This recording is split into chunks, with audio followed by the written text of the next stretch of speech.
이 되었으므로 회의 속개를 선언합니다.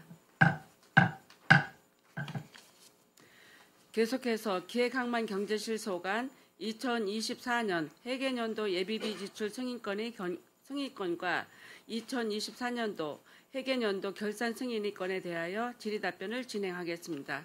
질의하실 의원님 계시면 것으로 신청하여 주시고 폐지를 말씀해 주시기 바랍니다. 네, 이기영 의원님 질의해 주시기 바랍니다.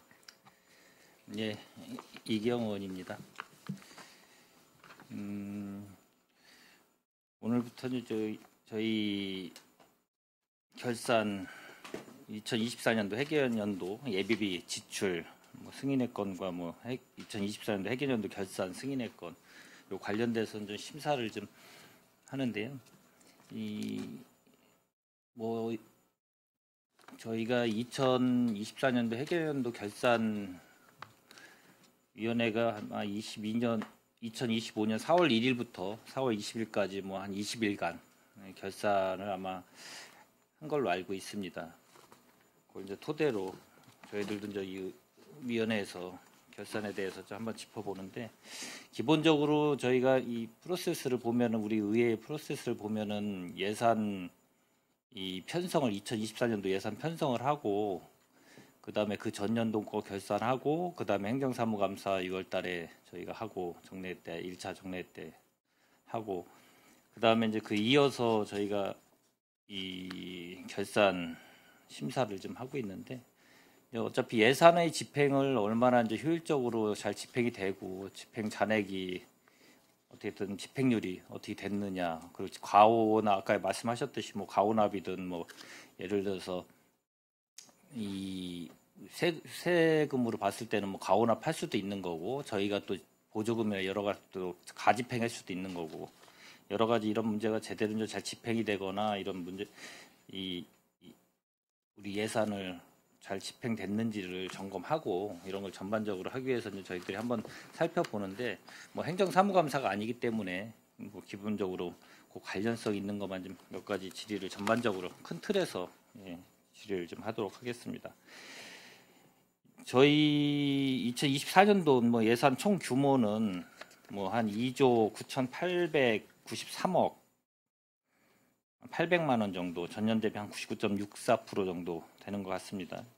맞습니까? 예, 맞습니다. 예. 일반 회계 포함해서 특별회계, 공기업 특별회계, 기타 특별회계 다 포함해서 그렇게 한 2조, 3조 가까이 되는 것 같습니다.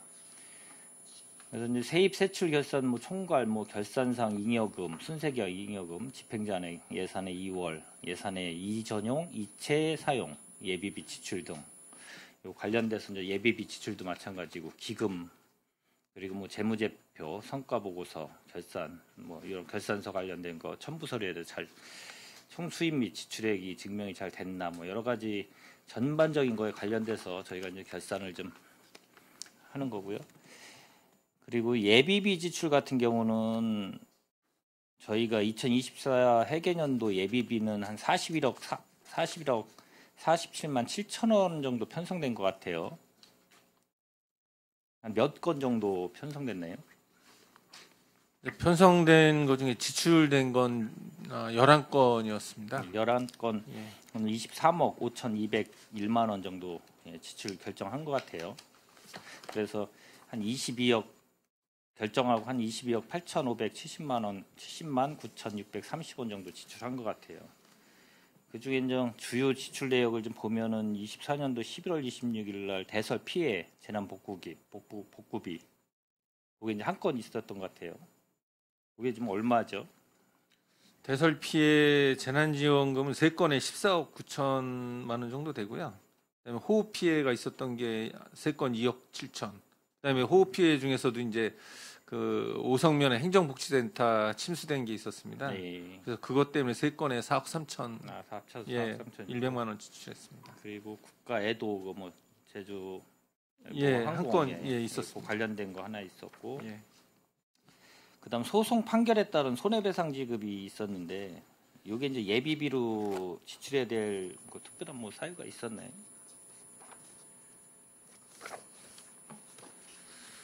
그거는 이제 저희가 패소를 하게 되면 지급하기 전까지 그 이자 부담이 있기 때문에 그건 이제 바로 지급하는 그런 상황.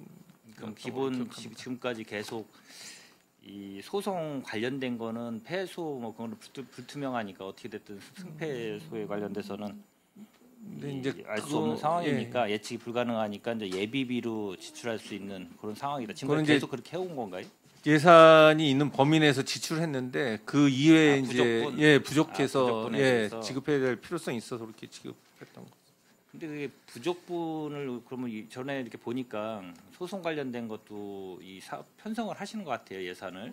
예, 맞습니다. 부족분이 생긴다는 게 왜 생기나요, 혹시? 그 예측하지 못했던 게 이제 추가로 더 생겼기 때문에 물론 뭐 다 예측은 못합니다. 사실 소송은 이제 패소할 수도 있고 그래서 그건 예측은 못하지만 편성된 예산이 이제 부족한 경우가 있어서 아니, 그런 경우는 연도 내에 이제 지출을 해야 되기 그러니까 때문에 제가 좀 이해가 안 가는 게 어떤 소송이 걸리면 그거에 관련돼서 혹시나 좀 패소할 수 있어가지고 세웠다고 말씀하셨잖아요. 그러면 예상치 못한 거라는 거는 아까 그러면은 어떤 거를 정확히 저희가 예측해서 세워놓은 금액보다 더 많이 나가게 됐다는 그런 그러니까 말씀. 더 많이 나가는 이유가 있나요? 그 소송에 보면은 그 속가라든가 여러 가지가 있고 관련된 거는 예측하지 않나요? 소송 비용 관련돼서는 들어올 때 만약 소송이 들어오게 되면 제가 말씀드리겠습니다. 예. 일단 소송이 발생하게 되면 소송 수임료는 저희가 이제 변호사 수임료는 저희가 편성을 뭐 매년 한 7억, 8억 사이에서 하고 있습니다. 예. 근데 이제 패소 결과에 따라 갖고 저희가 지급해야 되는 배상금은 사실 좀 다릅니다. 그 예비비에 이제 배상금으로 해서 담는 사항도 있지만 소송가액이 큰 경우에는 당연 연도에 소송 결과가 나오지 않는 사항들이 대부분이기 때문에 이제 저희 실장께서 말씀드렸다시피 이 지급 기일이 늦어지면 그 지급 기일에 따른 연체 이자를 시에서 부담을 해야 되거든요. 그래서 예비비로 집행을 하고 있습니다. 그리고 일단 알겠습니다.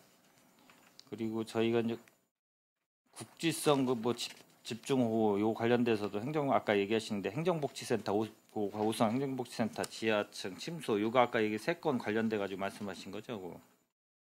제가 아까 예, 맞습니다. 네, 대설 피해하고 좀 잘못 말씀하신 것 같아가지고 알겠습니다. 그러면 저희가 이제 이 세입세출 결산을 보면 결산서 10쪽인데 2024 회계년도 일반회계 및 특별회계 예산 현액은 한 2조 9,893억 한 800만 원 정도 되는 것 같아요. 예산 현액이. 예, 맞습니다. 네, 세입 결산액은 뭐 3조 348억 5,500만 원 정도, 예산 현액 대비 101.5% 정도 조금 증가한 것 같고요. 세출 결산액은 한 2조 5,083억 5,600만 원 정도, 예산 현액 대비 83.9%. 잉여금이 한 5,264억 9,900만 원 정도 되는 것 같아요. 잉여금. 예, 맞습니다. 순세계 잉여금 말고 잉여금이. 예. 그래서 예산 현액 대비 뭐 한 17.6% 정도 좀 증가한 부분이 있어요. 맞습니까? 전년은 예산 현액 대비 한 17% 정도 증가된 것 같아요. 세입 결산 결산서 32쪽에서 35쪽 보시면은 거기도 이제 징수 결정액으로 해서 한 3조 2,181억 정도 되는 것 같고요. 세입 부분에서.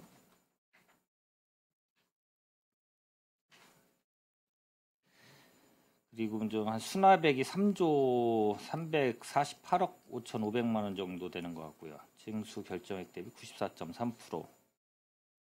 정리 보류액이 이제 한 123억 정도 되는데 이제 정리 보류액 같은 경우가 그렇고 그다음에 미수납 정도 보면은 1,710억 정도 약 그 정도 되는데 징수 결정 대비 한 5.4% 정도예요. 이제 미수납 같은 경우가 이제 좀 늘어나는 것 같아요. 연도별로 계속 보면은 조금씩. 그 관련돼 가지고도 잘 전에 뭐 행정사무감사를 통해서도 여러 의원님들이 말씀하셨듯이 이제 밀수납이든 여러 가지 이런 세입 부분에 관련돼서 징수하는 부분도 좀 신경을 좀 쓰셔야 될 것 같고, 그리고 2월 사업 같은 경우는 뭐 전반적인 부분이 있어요. 이제 결산서 첨부 서류 257에서 348쪽 그게 사이에 있는 건데 2월 사업비 관련돼 가지고 이제 이 2월비가 상당하더라고요. 저희 평택시 같은 경우 보면은 한 2,528억 정도 약 정도 되는 것 같아요. 예산 현액이. 근데 이제 2월액이 한 1,046억 정도 되는 것 같아요.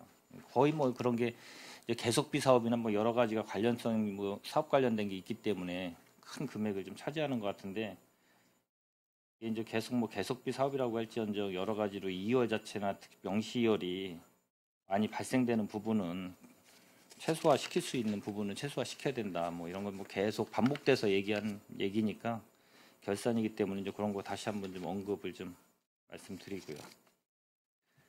그리고 저희 이제 공유재산 제가 계속 이제 물품 관련돼서도 행정사무감사 때 말씀을 계속 드렸는데, 이 결산서 첨부 서류 보면 1069페이지에서 1081쪽에 좀 나와 있는 내용이고, 공유재산 저희가 갖고 있는 거 보면은 저 토지, 건물, 뭐 임목주, 공작물, 기계기구, 선박, 무체재산, 뭐 유가증권, 용익물건, 회원권, 건설 중인 재산 관련돼서 저희 이 재산이 얼마 정도 되는지 혹시 아세요? 보니까 자료를 보니까 한 9조 4,200억 정도 되는 것 같아요. 9조 한 4,200억 정도 증가인 것 같은, 증가액은 한 4,978억 정도 이렇게 증가하는 부분이 있고, 감소한 부분도 있는데 증가한 부분도 있고요. 그렇게 해서 이제 이 플러스 마이너스 세면은 뭐 한 9조 한 6천억 정도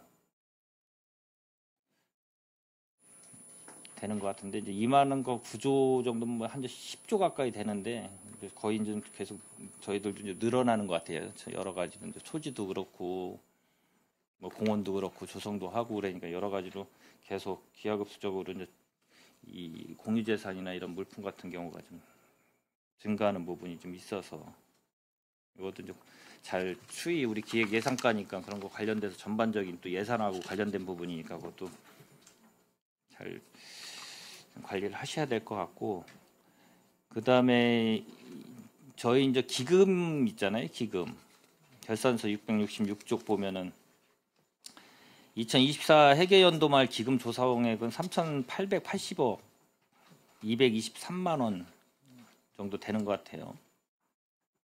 그리고 2023년도 말 기금 조성액이 4,204억 5,715만 원.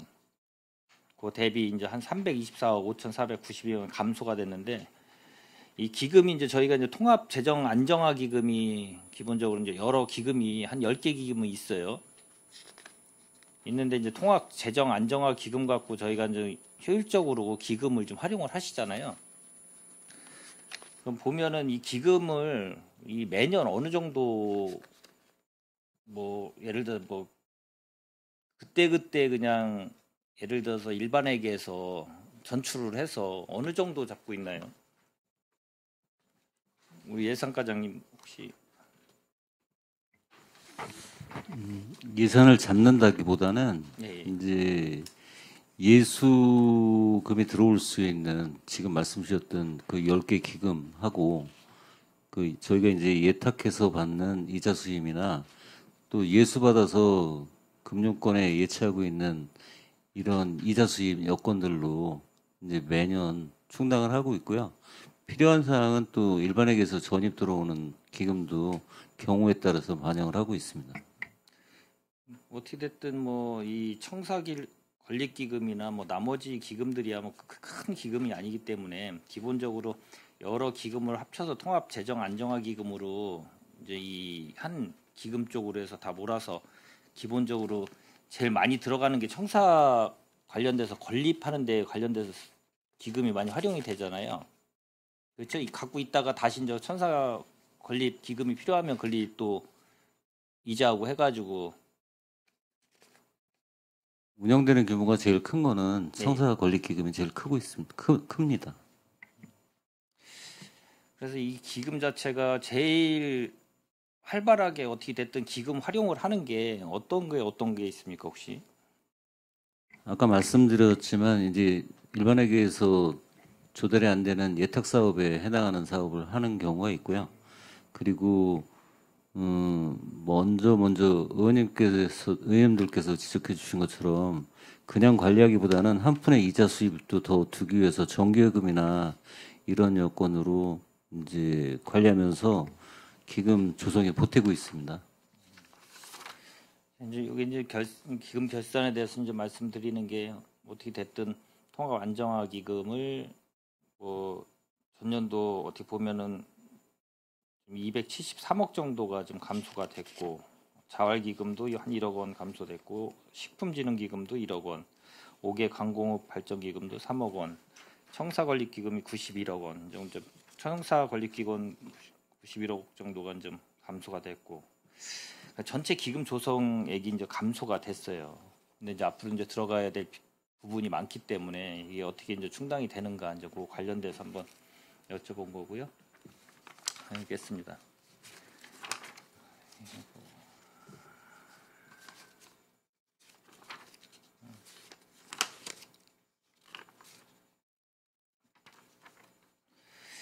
그럼 이제 기획 항만 경제실 지금 기획 예산과 뭐 항만 수상과 청년정책과 일자리 경제과 세정과 징수과 기획 항만실만 보면은 이 세입이 얼마나 되시죠?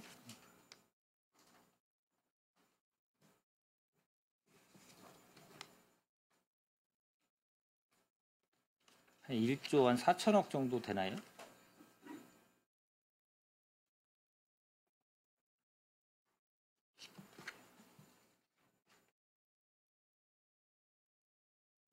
저희 지방세가 1.5천억 지금 그러니까 되고 있습니다. 기획 항만 경제실 세입 결산 수납액이 이제 한 1조 4,522억 8,308만 원. 세출 결산 예산 현액은 692억 3,337만 원 중 한 592억 3,460만 원 좀 지출하고 53억 3,857만 원 좀 이월하고 집행잔액은 35억 8,458만 원 이렇게 돼 있어요. 이제 세입 세출 총괄을 봤을 경우에 이렇게 돼 있고 이제 세입 부분 보면은 이제 기획 항만 경제실 세입의 수납액은 한 아까 말씀드렸듯이 한 1조 한 4천억 정도 되는 거고 이 예산 현액이 한 1조 4,037억 정도 돼요. 아까 결산서 60에서 71조 가고 538쪽에서 540쪽이에요.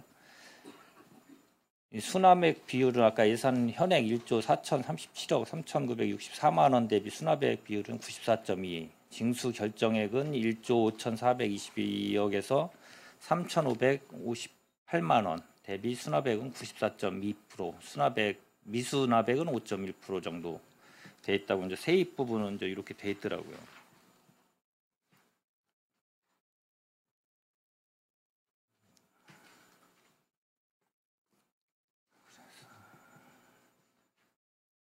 수납률이 이제 한 94.17% 정도 되는 것 같아요. 기획 항만 경제실. 국고보조금이나 여러 가지 시도비 이런 거에 다 100% 수납이 될 수밖에 없는 건데 이 지방 행정 제재 부과금이라든가 여기 한 85.17% 그다음에 이 세액 수입에서 발생되는 부분도 한 96.46% 정도. 그래서 일반 회계가 한 94.15%가 되는 것 같아요. 전반적으로 94.17%.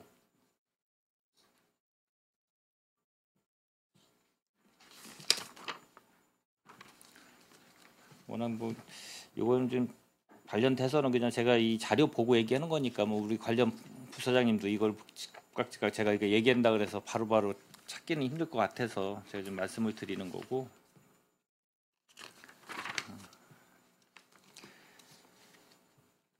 그래서 이제 미수납 부분 같은 경우가 이제 미수납은 이제 당해년도 내에 이제 징수하지 못하는 거잖아요.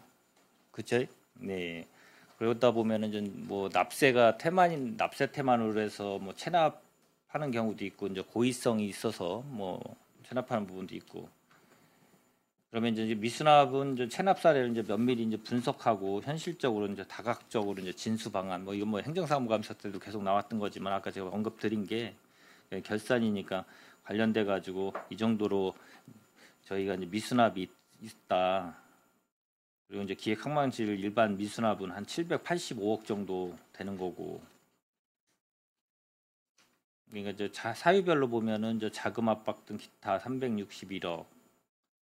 그다음에 이제 채무자 회생법에 의한 유예 뭐 341억, 납세 태만 30억, 폐업 또는 부도 29억, 무재산 16억, 행방불명 3억, 약 3억, 소송 계류 2억 한 4,641만 원, 납기 미도래 218만 원, 뭐 이렇게 이제 미수납 정도가 돼 있어서 이런 거 관련돼서는 좀 잘 면밀히 검토하셔가지고 좀 받을 수 있는 부분은 어떻게든 징수를 하시고 뭐 이런 거 정리를 좀 잘 하셔야 된다. 그래서 이제 말씀을 좀 드렸습니다. 그러니까 그러다 보면 이제 정리 보류액도 저번에 드렸듯이 그렇죠, 징수과장님? 정리 보류액 같은 경우도 이제 막 행방불명 생기거나 뭐 무재산 체납 처분 뭐 중지 이런 거 관련돼 가지고 징수 없다고 인정될 때 적용되는 사항이잖아요. 그렇죠? 네, 그렇습니다. 네. 그럼 2024회계년도 경우 이제 징수 결정액이 0.7% 113억 6,900만 원이 이제 한 정리 보류액으로 인정되었는데 정리 보류액 중 78.2%인 88억 9,400만 원이 무재산으로 정리 보류된 게 있어요. 맞습니까? 예, 그 징수 불가능 부분들이 그렇게 많습니다. 그래서 정리보류하고 이제 그 분들은 5년간 또는 10년간 이제 재산조회나 기타 이제 채권 확보할 수 있는 기간을 두고 저희가 이제 그 추심을 할 수 있으면 추심을 하고 그렇게 하고 있습니다. 그렇죠. 정리 보류의 이후에도 체납자의 재산이 이제 발견되거나 뭐 지체 없이 뭐 처분을 취소하고 이제 체납 처분을 이제 징수할 노력이 이제 필요하겠죠. 예. 그리고 또 세입금 중에서도 아까도 말씀드렸듯이 이제 아까 가오납이나 뭐 세입금 환급 부분도 있어요. 그렇죠? 얼마나 되죠? 혹시 2024년도 회계년도 지방세 세입금 환급 금액은 한 225억 정도 되는 것 같아요. 225억 7,300만 원. 이거 전년도 대비 한 10.4% 정도가 좀 21억 2,200만 원 정도가 증가했는데 뭐 그 증가 요인 뭐 혹시 어떻게 뭐 요인 특별하게 있나요? 지금 저희가 그 환급 요인 중에 제일 많은 게 이제 지방소득세 같은 경우에 이제 종합소득세, 연말정산 또 이런 부분, 또 양도나 이런 부분 쪽에서 지방소득세 환급률이 제일 많고요. 예전에는 뭐 우리 행정기관의 어떤 착오적인 부분도 있어서 환급도 있었는데 지금은 이제 그런 부분은 최소화시키고 다만 정상적인 그 환급상이라고 하는 아까 말씀드린 그런 연말정산이나 뭐 필수 부가결하기 어쩔 수 없이 나가야 되는 금액들이 지금 계속적으로 늘고 있는 추세라 그런 부분 쪽에서 환급액이 23년 결산보다 한 20억 정도가 더 늘어 있는 실정입니다. 저희 지방세 이제 세입금 환급 주요 사유를 보면은 아까 말씀하신 듯이 뭐 이의 신청이나 심판 청구, 소송 및 경정 청구에 의한 납세자 권리 구제이고 납세자 착오 뭐 등에 의해서 뭐 이중 납부가 되는 경우가 이제 있어요. 뭐 저도 이제 이렇게 지인들 보면은 좀 이중으로 납부를 한 경우가 있더라고요. 이 세금을 그러다 보면 나중에 이제 환급도 받고 그런 경우가 이제 있는데 그런 건 이제 착오가 없어야 되는데 그런 착오가 좀 납세자 착오도 있지만은 징수하는 쪽에서도 이중 부과하는 경우도 발생이 되는 것 같아요. 그래서 그런 관련된 것도 좀 잘 체크를 하셔가지고 하셔야 될 것 같고. 그러니까 세금은 뭐 잘 걷어야 되겠지만은 잘못된 부과된 세금이 또 시민들에게 금전적인 가오납으로 인해서 뭐 금전적인 부담과 세금 부과의 불신을 또 초래할 수 있는 만큼 투명하고 좀 공정하게 부과될 수 있도록 좀 해주시길 좀 바라겠습니다. 네, 알겠습니다. 저는 뭐 이 전반적으로 이 관련돼서 틀에서 뭐 잘 집행이 됐는지 여러 가지 이제 부분을 갖고 좀 말씀을 드렸고, 그리고 이 집행률 저조 사업에 대해서만 좀 마지막으로 좀 짚고 한번 마치도록 하겠습니다. 집행률이 좀 저조한 거를 보면은 저희 기획예산과 보면은 제한제도 운영에 대해서는 한 33.33% 정도밖에 안 돼요. 예산 현액이 얼마 세워놓으신 거죠? 300만 원. 300만 원 그렇죠. 말씀하시는 거죠? 예. 근데 집행액이 100만 원 정도밖에 안 돼요. 아까도 말씀드렸다시피 이게 이제 그 내용 자체가 퀄리티가 있는 것들은 이제 제한제도 여건을 반영하는데 좀뭐 차관상 이외에 노력상, 우수상, 뭐 금상, 대상 이런 이제 레벨들이 있는데 그 충족을 못하고 아까도 말씀드린 것처럼 전체 5건이 열심히 노력한 차관 정도에 그쳐서 건당 20만 원씩 5건에서 100만 원만 지출한 상황입니다.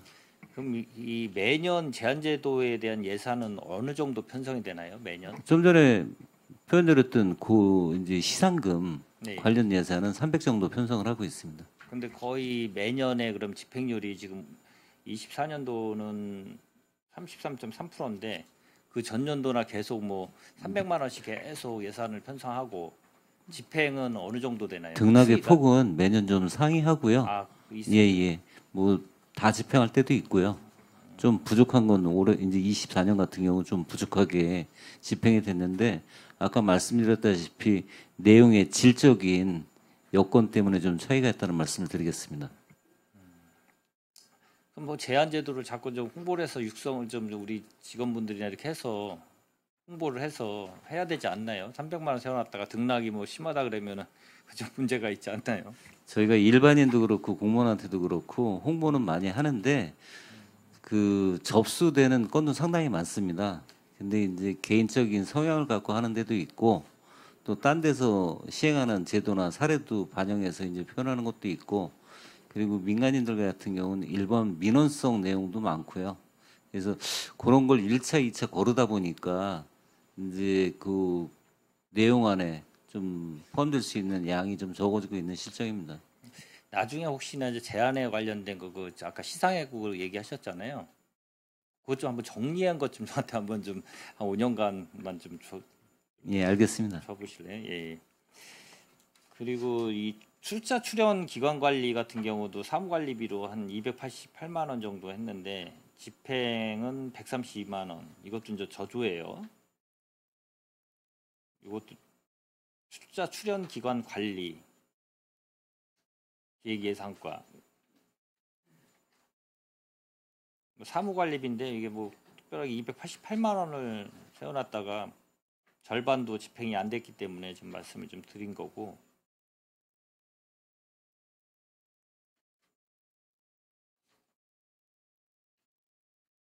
이거 뭐 나중에 말씀해 주세요. 그럼. 알겠습니다. 네. 그리고 기획예산과 정책고문 운영 관련된 것도 사무관리비로 한 480만 원인데 아마 275만 원 정도, 57.42%인데 이것도 뭐 특별한 이유가 있나요? 이제 하다 보면 저희가 영상으로 하는 경우도 있고 대면으로 하는 경우도 있고 또 서울 가서 하는 경우도 있고 평택에서 하는 경우도 있거든요. 그러니까 그런 사항들이 추정했던 것보다 조금 적게 집행이 되는 사항들입니다.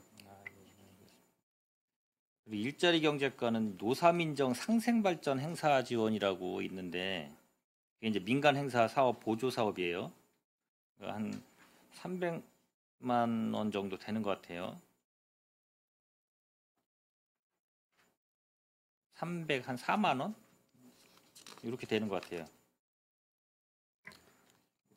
네, 그거에 아마 지금 제가 페이지 수를 말씀하셔서 확인을 못했는데 아마 그 송년회 거기서 이제 저희가 지원해서 하는 사업인데 자부담으로 그냥 전액 하신 게 있어서 아 자부담으로. 예, 네, 그래서 집행 안 된 게 있습니다. 자부담으로 하게 된 이유가 왜 그렇게 되죠? 예산은 세웠는데 저희가 이제 매년 예산을 세워서 거기서 자부담 일부 내고 저희 예산하고 합쳐서 이제 행사를 했던 건데 작년 같은 경우에는 거기서 그냥 보조 사업을 그 요구를 안 하고 보조금 요구 안 하고 그냥 자체적으로 조그맣게 그냥 행사하시면서 예, 보조금을 신청을 안 하셨습니다. 그럼 뭐 예산 세울 때도 그렇고 이렇게 소통을 하면은 기본적으로 예산 편성할 때 그런 서로 커뮤니케이션을 갖고 예산을 세우지 않나요? 당초에는 이제 예산을 세울 때는 이제 연말에 그 하시는 거를 저희 예산으로 이제 사업 계획을 잡으셨다가 실제로 이제 연말에 하실 때 그 보조금을 사용 안 하시고 그냥 자부담으로 하시겠다고 해서 집행 그 잔액이 남은 겁니다. 아 이건 그럼 추경으로 그 반납을 이게 이제 12월 달이다 보니까 그 아마 이게 안 하시겠다고 미리 이제 저희하고 소통이 되면은 어느 정도 이제 삭감을 할 수 있는 부분이 있는데 연말에 하는 행사다 보니까 그 부분이 이제 반영이 안 되고 거기서도 이제 사업비를 자체적으로 그냥 연말에 하다 보니까 중간에 이제 감액을 못 하고 그냥 집행잔액으로 남은 그런 그러니까 제가 상황입니다. 말씀드린 건 연말에 이제 행사를 많이 하니까 좀 이따 그래 한 11월 달이든 그때 소통을 하시면 어느 정도 이제 이 추경을 이제 예를 들어서 이제 마지막 경정을 하잖아요. 마지막 추경 때. 그럼 기본적으로 그런 보조 사업이나 이럴 때 소통을 해서 이거 어떻게 할 거냐 이렇게 하면 어느 정도 결정은 그 정도면 나을 텐데 12월까지 이게 갖고 있다가 그냥 집행잔액으로 100% 갖고 있는 데는 게 좀 그렇지 않나라고 해서 제가 좀 말씀을 드리는 건데. 네, 죄송합니다. 근데 이게 송년회 행사다 보니까 연말에 하는 행사라 그게 조금 좀 그 진행이 좀 그렇게 된 것 같습니다.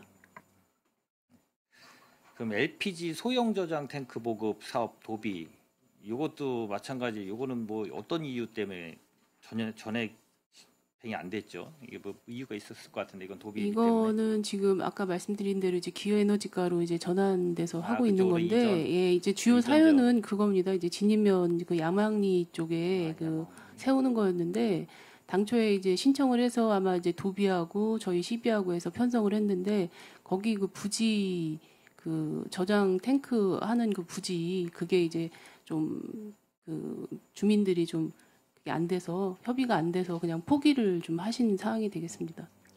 알겠습니다.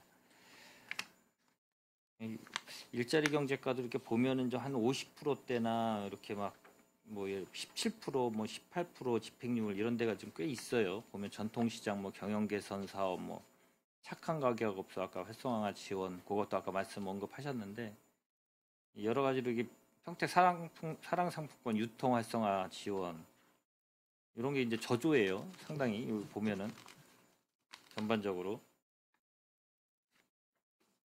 정통시장 경영 개선 지원 같은 경우는 한 540만 원 정도인데 사용 뭐 집행액 같은 경우는 얼마 안 되더라고요.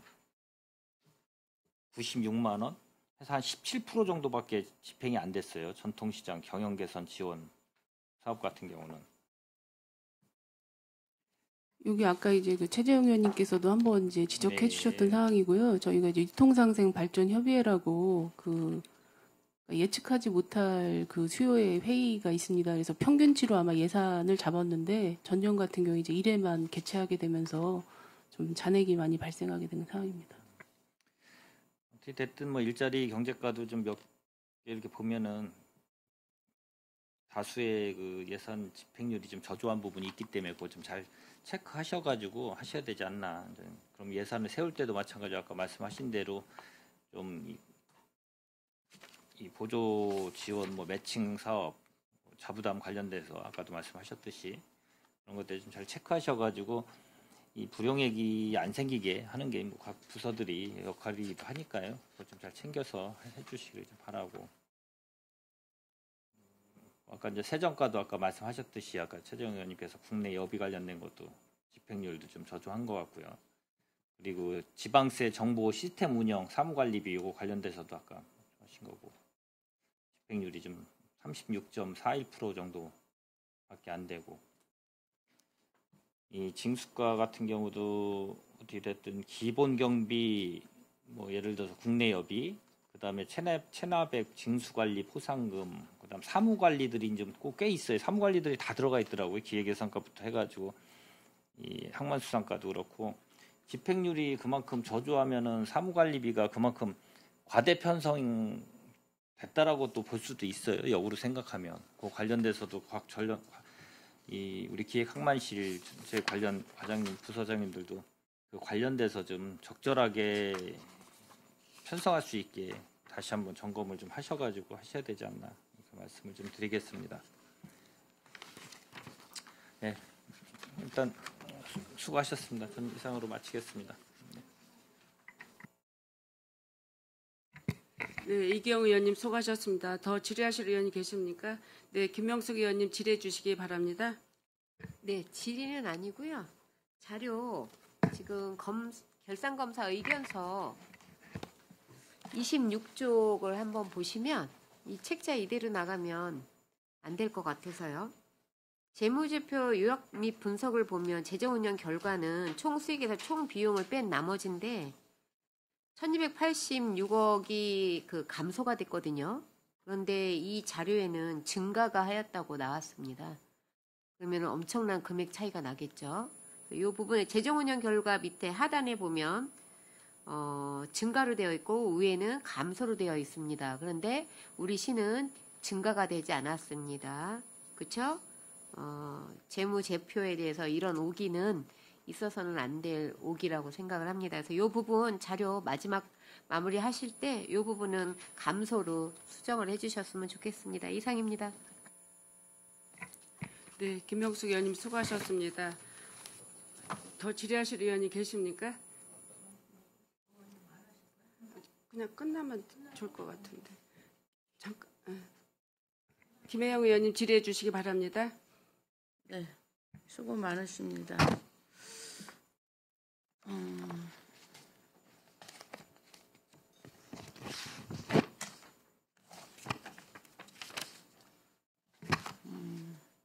세출 예산 주요 집행 내역 책자 있으시죠?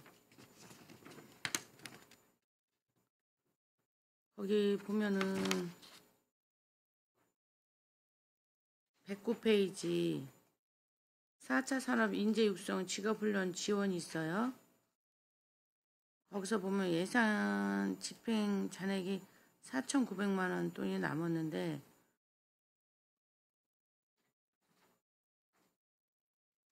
교육훈련 용역비가 있어요. 네. 근데 어디서 이렇게 많이 남게 되었죠?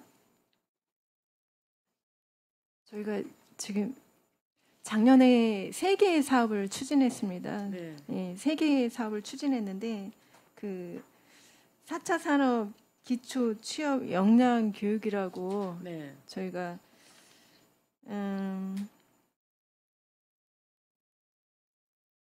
그 토익 자격증 취득 과정인데요. 저희가 지금 인원을 당초는 이제 120명을 예상을 했었습니다. 예, 근데 지금 저희가 지금 들어온 게 한 67명 정도로 들어왔어요. 그래서 저희가 지금 설계 변경을 하다 보니까 금액이 좀 차익이 좀 발생했습니다. 왜 많이 안 들어오는 거예요? 원인을 알고 계시나요? 네, 지금 저희가 그 응시료도 지원을 하고는 있거든요. 네네. 예, 수강료하고 응시료도 이제 지원을 했었는데 네. 하다 보니까 저희가 이제 수요가 상당히 많은 거예요. 네네. 예, 수요가 이제 상당히 많다 보니까 저희가 그쪽으로도 이제 많은 청년이 이제 들어올 것이다라고 생각을 했는데 이제 거기에 이제 못 미친 거예요.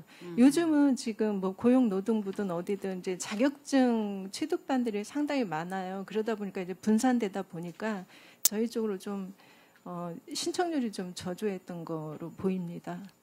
그러게 어쨌든 이 4차 산업 인재 육성은 중요한 사업이란 말이에요. 네, 네. 그래서 또 예산도 해주고 또 필요하다고 생각하는 교육이라고 저도 봤는데 거기에 뭐가 부족해서 이걸 잔액을 남기셨을까 하는 생각해 보게 되었거든요. 그래서 저희가 지금 올해는 그 저희가 교육 과목을 바꿔서 네. 예, 보안이라든지 지금 뜨고 있는 산업 쪽으로 4개 사업으로 저희가 전환을 해서 네. 올해는 실시할 예정입니다. 그래요. 아무튼 좋은 사업이라 할지라도 지금처럼 무엇이 문제이고 앞으로 어떻게 해야 되는 거를 확실히 하셔야지 좋은 예산 그것이 좋은 사업이라고 말씀을 하셔서 우리는 그 예산을 해드렸잖아요. 네. 근데 그거를 못한다는 거에 대해서 문제점을 분명히 파악하셔야 된다고 생각해서 질문 드렸습니다. 아, 네, 다음에 알겠습니다. 이런 일이 없도록 좀 해주세요. 예, 알겠습니다. 네, 그다음에 129페이지 보면 전통시장 노후 전선 정비 사업 있어요. 일자리 경제과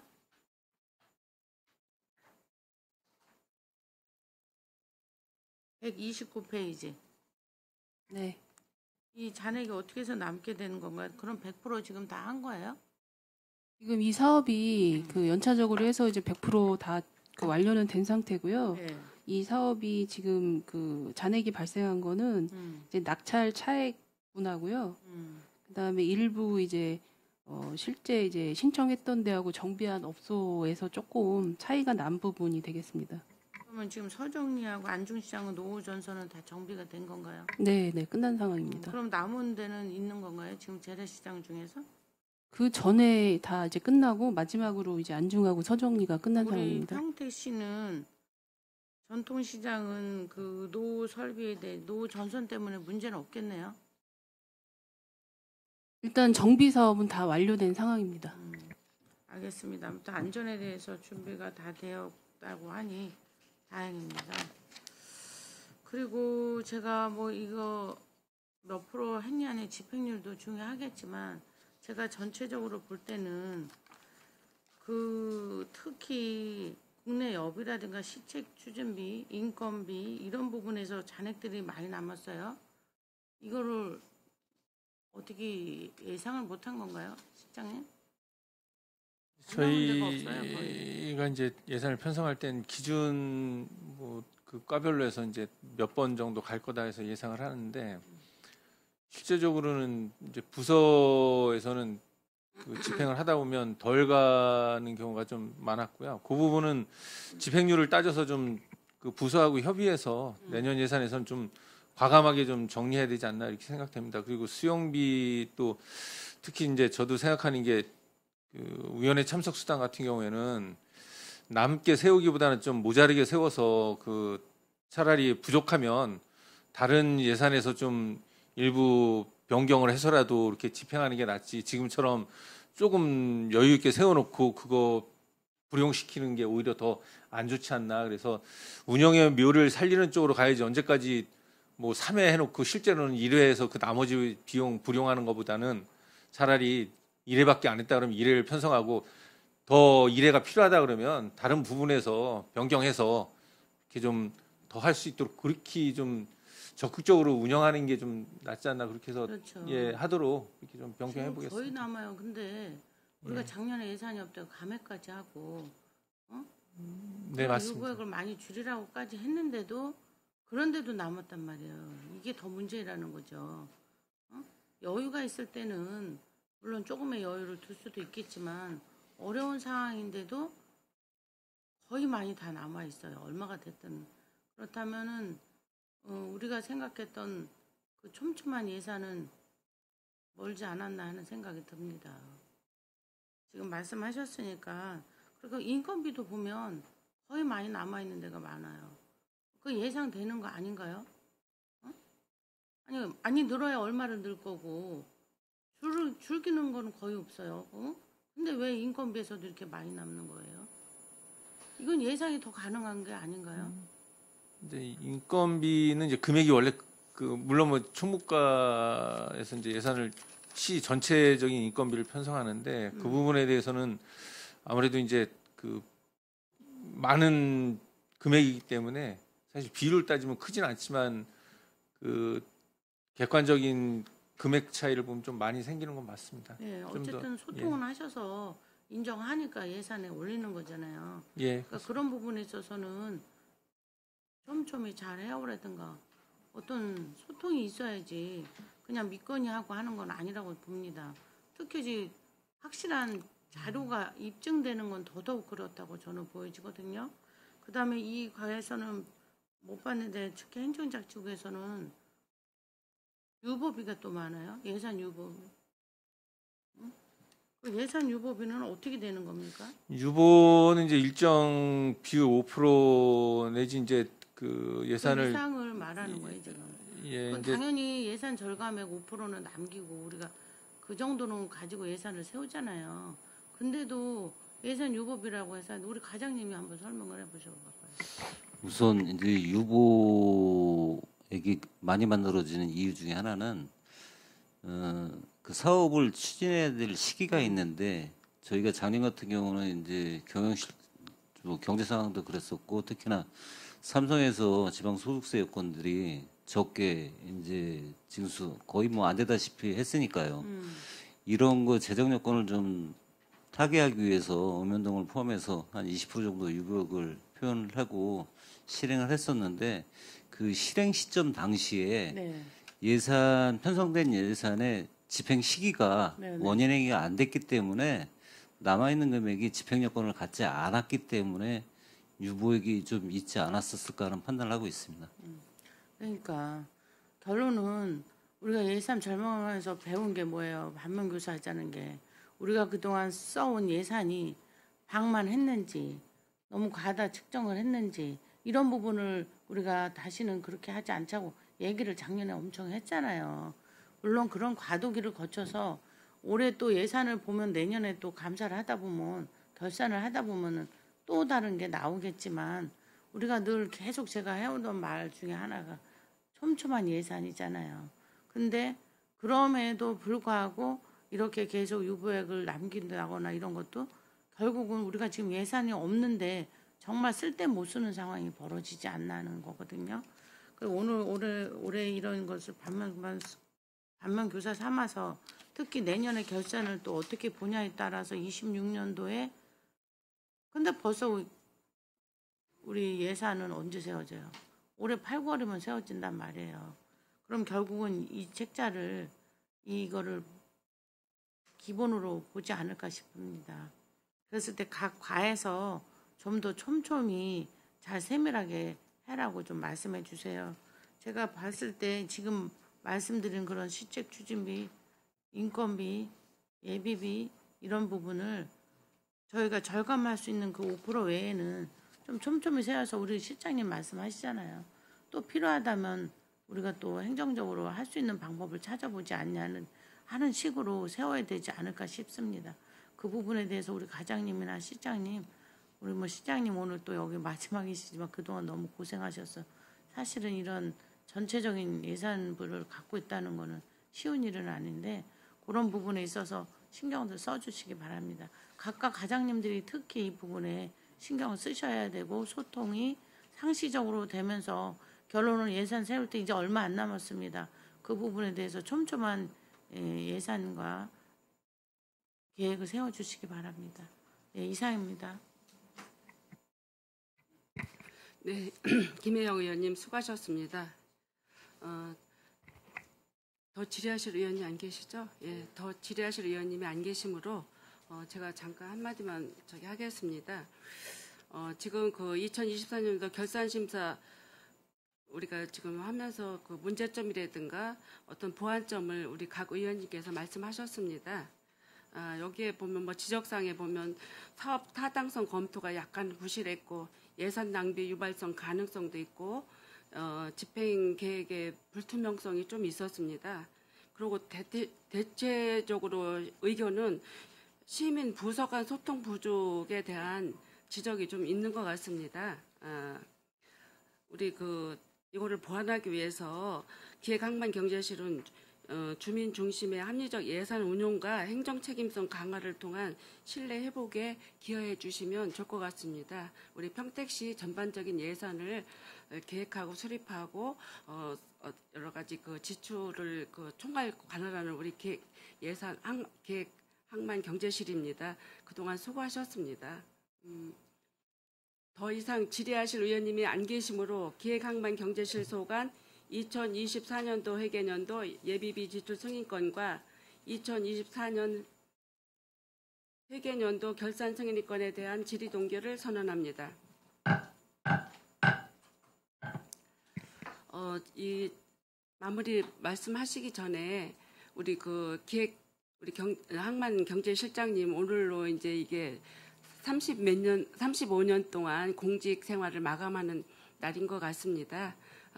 그동안 수고하셨는데 우리 평택 시민과 그동안 의원님들께 한마디 해주시면 좋겠습니다. 네, 먼저 이런 자리를 마련해 주신 위원장님과 또 김명수 부위원장님 또 여러 의원님께 감사드립니다. 그 35년의 시간을 마무리를 오늘 그 기획행정위원회에서 그 결산 심사로 하는 게 아주 뜻깊은 것 같습니다. 왜냐하면 제가 이제 90년도 처음 공직을 시작한 게 기획감사실 평택시의 기획감사실 예산팀에서 시작했고요. 그리고 35년이라는 시간 중에 거의 한 20년 정도를 예산 업무를 담당했습니다. 그래서 마무리도 결산 심사로 한다는 게 저한테는 무한한 영광인 것 같습니다. 또 제가 35년 하면서 그 나름대로 열심히는 한다고 했는데 또 물론 부족한 점도 있었을 겁니다. 물론 많았다고 생각하는데요.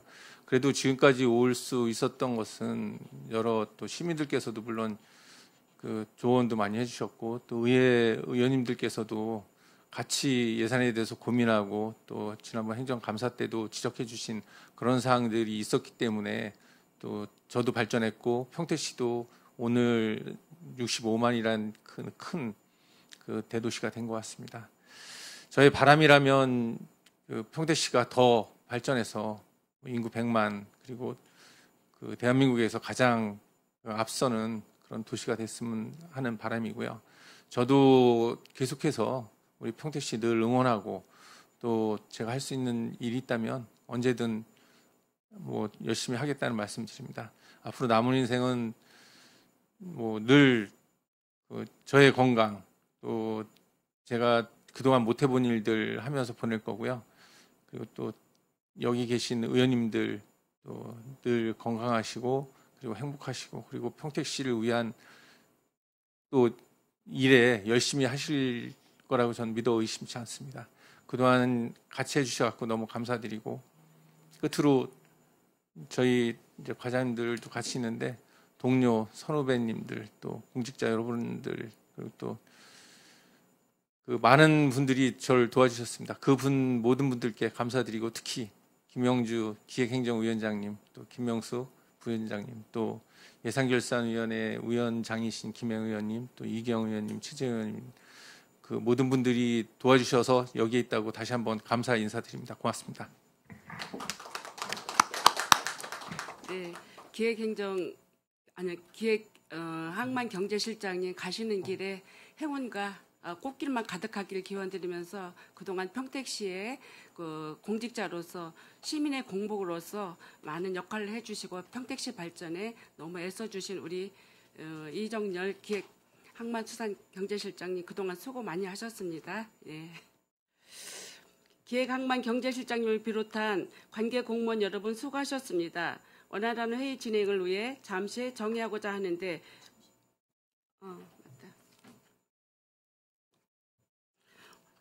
원활한 회의 진행 및 중식 시간을 갖기 위하여 정의하고자 하는데 의원 여러분 이의 있으십니까? 이의가 없으므로 2시까지 정회를 선언합니다.